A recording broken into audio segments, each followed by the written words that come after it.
Hello, everyone. The clip you're about to hear is from one of our exclusive Patreon episodes. Due to recent events, these episodes are no longer on theatrical releases, but rather older films. However, just like all of our other clips, it may contain major spoilers about the film, so you have officially been warned. And if you want to check out the full episode, head over to patreon.com/horrorqueers and we'll pop right up. Without further ado, here's your exclusive Patreon clip.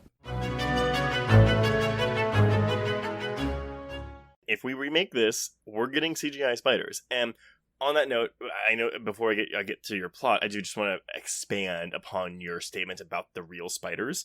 So yes, the live spiders were housed separately in a temperature-controlled area. It was over 300 of them. They're called Avondale spiders. Since spiders cannot be trained, imagine that. Shocking. An entomologist devised other means to guide the spiders, such as vibrating wires, they would not cross over them, and lemon pledge furniture wax, which spiders refused to walk on. Like you said, they were guided around the set by the heat and the cold, but the large general and the queen wore articulated models. The spider wranglers worked with the actors on how to handle spiders so as not to mishandle or mistreat them. And then in scenes where they had to step on them, like whenever John Goodman steps on the one on the walkway area, he had a hole dug in his shoe so that way he wouldn't crush it. And what I love, Goodman donned special boots with a hollowed out sole for the squash shot so that the spider would just curl up inside and wait for the next take. As if the spider is like waiting for the next take of this movie. They wouldn't give me a trailer, but they did give me this hollowed out shoe. I'm just going to take a nap, and I'm going to let somebody know when I need to hit my mark again. I mean, it's just, I could not imagine having to be on this film to make it's animal cruelty. You know, you cannot kill these spiders. You have to treat them very, 100%. Very well. Even like in the shower shot, they had to make sure. Oh, also though, if this was R-rated, we get a full-on tit shot, but in this movie, you just get cleavage. But like, yeah, they had to make sure like when it goes down the drain, it's not a real drain, and they pull it out immediately, and they like make sure it's not too wet. They pat it dry. Yeah, and I was like, oh my god, these spiders are getting treated better than the humans. Go spiders.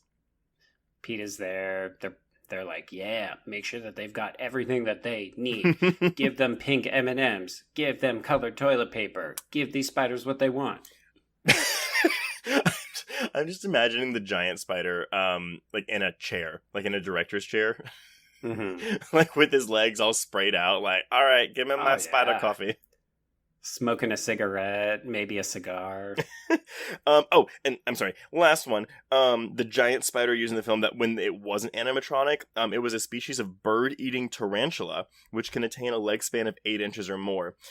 Those tarantulas are not easy to handle, and they give a nasty bite, so they had special handlers for each one. Yeah, there's a couple of scenes where you're like, oh, that looks like a full-on tarantula. Yeah. So it's not surprising to see that that's what they actually went with. I do think the size changes throughout the film, but I attributed that to being like, oh, it's the general versus the queen. Yeah, I do wish that they were a little bit more distinct. Like in my notes in the back half, I was kind of like, so which one is this and which one is that? Well, and I mean, at the end of the day, it doesn't really matter. But it kind of reminds me of Anaconda, where it's like, oh, okay, you have like the warrior snake in the waterfall, but then you have the queen anaconda in the final climax set piece. And the only way you can distinguish between those two is that the warrior snake has green all over it, and then the queen has red all over her instead. It's like a Christmas snake. Ladies and gentlemen, Dr. Snake is back on the podcast. Was it you that told me you never realized it was two different snakes? Probably. Yeah. Someone told me they thought it was the same snake in the waterfall scene and the end scene. And I was like, no, one of them's green, one of them's red. Use your eyes. See, I love that you pick up a detail like that, but then I'm like, hey, can we talk about this character's extremely, like, thematically appropriate costume? And you're like, oh, I just don't pay attention to that kind of stuff. Well, I think maybe with creatures that would be, well, obviously Anaconda, because it's puppeteering or CGI, depending on which part of the movie you're watching. Clothes, unless it's like an extravagant period piece, I just don't care. Oh my god. Like, but you're missing a vital part of the movie. Okay, Mr. Because what people wear says something about who they are as a character. Okay, Mr. I don't hear score and music. Like, that's also a vital piece of the puzzle, and that's why you and I are like two puzzle pieces. We fill each other's holes. Wait. It was late in the afternoon when the professor and I took our way towards the east, whence I knew Jonathan was coming. Jonathan Harker has asked me to note this, as he says he is hardly equal to the task, and he wants an exact record kept. Dear Madam Mina, I have read your husband's so wonderful diary. Strange and terrible as it is true. I will pledge my life on it. God preserve my sanity, for to this I am reduced. Safety and the assurance of safety are things of the past. I am in hopes that I shall see more of you at Castle Dracula.